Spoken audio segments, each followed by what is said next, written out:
Hey, yay! Looks like we're here. Um, I wanted to talk about some stuff I've noticed since coming back to the West. The good, the bad, the somewhere in between. Um, I've lived and traveled now through Europe, but mostly in Asia. Um, Taught in Asia. Spent some time living and teaching in Turkey. Um, Born in the Bahamas, of course. Um, Lived and grew up in the US, have spent a good amount of time here in North America. Um, and I'm 45 now, so I just turned 45. And that gives me a little bit of life to look back on and notice maybe some changes over the decades and say stuff that older people used to say to me and I used to find annoying, that I'm sure younger people will find annoying when I say it now. Things have changed. You kids today. No, I'm not doing that. But what I do want to say is some stuff has definitely changed. We've got technology now that 20 years ago was unheard of. I think in some ways it's cheapened relationships. I think it's affecting relationships. Certainly, divorce rates are on the rise. People tend to be more disconnected. I think there's a lot more anxiety about and awareness about how people feel they're being perceived. I've never been the kind of person to care about the amount of followers I have or whether or not enough people like my posts or anything like that. I've never been into that. I don't consider those real friendships because I come from a time from before Facebook friends and followers and Instagram followers and all that kind of stuff. So for me, that's not real relationships anyway. I think for a lot of younger people, that constitutes like real relationships, real interaction, et cetera, et cetera. Most of the stuff that I ever say online or get on the internet to try and say is me trying to be helpful in some way. And if anybody wants to use it, great. If not, jog on. Do you. But one of the things I've really noticed, and coming back here to the West this time, excuse me, I've been living, pardon me, amongst a lot of older Western white men. In the area I'm in, the building I'm in, there's retirement area around here. Outside of the unbelievable increase in wealth disparity, living in Thailand, you see a lot of older men with a lot of younger Thai women. And I mean, like, we're talking older, 60, 70, up to 80, sometimes maybe more with like 20, 30, sometimes 40. And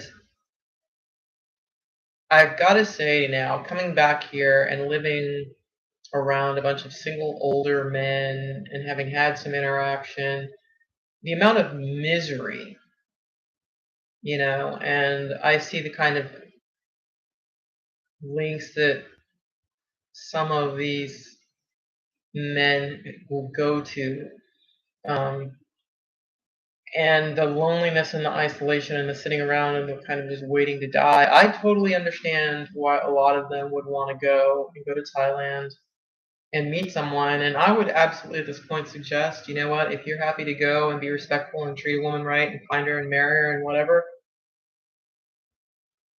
good luck and do you, and 100% go for it. Green tea. Just broke it fast. The misery and the sadness of the breakdown of nuclear families and the breakdown of marriages here and the breakdown of divorce because of the decaying of traditional values here has left a lot of very miserable, sad people. I would suggest everybody take that as an opportunity to go live your best version of your own life. And if that means going over to Cambodia, Vietnam, Thailand, Asia, somewhere in Africa, Turkey, whatever, and meeting a mate and starting up a new life, do it. But anything's better than what I'm seeing so much of around here, which is people who are just watching everything around them change, and in some ways, even by my own opinion, decay, and then sitting around and waiting to die. It makes for a lot of misery, and miserable people tend to spread their misery to others. And I'm certainly experiencing quite a bit of that on a lot of levels. I think there are areas in which the West is trying to accomplish some things in which it's falling short. It's having some problems it didn't have the foresight or the wisdom to be aware of. And all of that stuff is kind of coming to head in different ways. But it really is kind of critical that we not let too much misery pile up over here, because what it's starting to look like, and I think this is very reflected in the culture wars, is a lot of people are going out of their way to find some kind of catharsis in identity politics or cultural issues or racial issues or some kind of politicization of the personal to place to their intense feelings about how miserable they are in their own lives. Whether it be because of a broken family background, a broken marriage, difficult challenges of all sorts. Those are very personal experiences that are now being taken and universalized in ways that don't make sense. Yes, there are things that are systemic problems, community problems, but there are also things that are personal problems, and that personal responsibility and journey inward to fix and heal and maybe get counseling or do whatever needs to be done for somebody to heal that all seems to be getting neglected in favor of just finger pointing, because finger pointing is a lot less painful and requires a lot less personal honesty. I actually have notes. I can't see them because I don't have on glasses. But that, between that and the cheapening of relationships with social media, and I've noticed it even with myself. I've gotten on a couple of dating apps now, and been fairly well intended, but it's, you swipe through 30, 50 people, you get a bunch of messages. It all starts to mean a little bit less than it would if this person was actually someone you met at a bookstore or a club or a bar or a cafe or a park, and they were stood right in front of you. It's a much less humanized experience. And I had experienced that to some extent before, but it's even now in a very personal sphere. It's just, it lacks something. An element of personal exchange that we used to have that is kind of going away because of this technology we have between us and other people. So that's just some stuff I wanted to say that I've noticed coming back over here. I'm not sure that I'm built for over here anymore. I'm not sure that I can survive, much less thrive over here anymore. I'm just not adapted to it anymore. I've been back since late 2018, maybe beginning of 2019, 2018, and it's been 3.5 years, and I'm not adapting back. And things seem to be getting more tense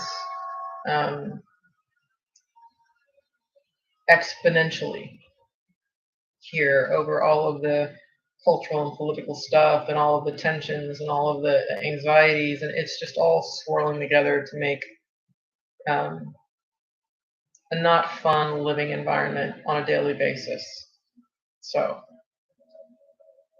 my suggestion is, if you're here and you're planning on staying here, find your tribe, find a community that's supportive, that has a common vision with you, whatever side of any political or cultural war spectrum you're on. super liberal, go live in San Fran. If you're super conservative, go live in Coming so much. And people are getting hurt. People are getting killed over here. And, the struggle is very real. It's not fun. I don't want to know what I already know what that's turning into in education. And that's not pretty over here. I don't know. I have been lucky enough to have some support, for which I'm very grateful, and I owe some people. At the end of the day, we all have to get in where we fit in, and we all have to be somewhere that we're going to be able to achieve some kind of happiness, right? If that means a tactical retreat, so be it. If that means trying something new and different and totally radical, so be it. I'm in a building now where some of the apartments are empty, but a couple, the ones that are filled, are basically single middle-aged to older men. And they're not happy people. A lot of the people I walk by on the street here, like, you can just feel the misery. You don't have to talk to them for too terribly long. The offensive defensiveness. And that's, make no mistake, what a lot of this anger is about, this rage. It's armor. Armor against one's own issues and insecurities and failings and perceptions of inferiority and all the rest. The best defense is a good offense. And this is how it's playing out. These are a lot of people with personal problems that are making them public, so it's not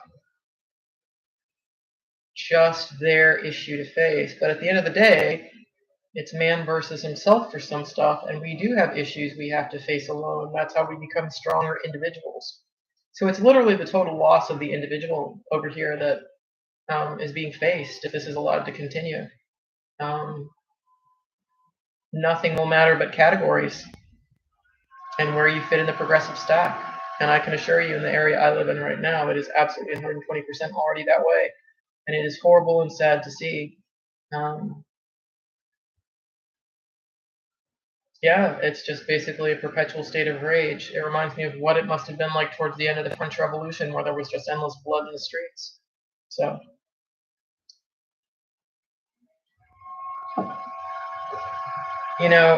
even if someone else, I don't care if they are like a hardcore racist or a hardcore fascist or whatever, everybody's on a different place in their path. And as long as they're not doing anybody any harm with their views or ideas, that's where they are. Now, maybe you can take the time to try and talk them into some kind of more enlightened path. But people have a right to their spiritual journey, however they may start out in it. And that is part of the spiritual journey, is learning and growing and all of that stuff in life. So we need to grant people the opportunity to do that and give them the room and the grace to do that. And that is not something that is happening over here in some parts and places. And it's really, really scary. Because you're at the point now where they're literally just, as far as they're concerned, it's an issue for mind control. If there's any kind of, you've got people over here saying that everyone is racist. Everyone has some kind of bias or unconscious, subconscious bias. And if so, that means their mind needs to be controlled. Okay. I'd rather personally deal with a few racists here and there. Anyway, I'm going to go. That's my spiel about all of that. What I've observed, I'd really like to see people chill a little bit more. And it really freaks me out that in even the most laid back parts of North America, like the parts that are supposed to be the most chill and the most kind of, let's not freak out for no particular reason, even those places seem to be kind of buying into all of this and falling for it hook, line, and sinker. Focus on becoming a better person that isn't so easily moved by the thoughts and ideas and beliefs and views of others. That's the only way freedom can really work. You can't go around saying other people aren't even allowed to think their own thoughts or hold their own views, and think you're maintaining anything like freedom. So on an individual level out here day to day on these streets, let's just everybody chill out a little bit. That's what I would say. And be honest with yourself. Be willing to be honest about what is a problem with things other than you and what is genuinely a problem within you. Like, okay, is this me? Do I need to work on this? And that's what makes you a stronger person. And that's what will attract other strong people to you, because we look for our own energy, right? Like tribe, finding our tribes, tribal creatures. Until nature can be done away with. If everybody else has got a tribe, you better have one. But anyway, I'm gonna go. It's my message, and I hope it helps. If you disagree, that's fine. Hang out with the other people who disagree in the same ways.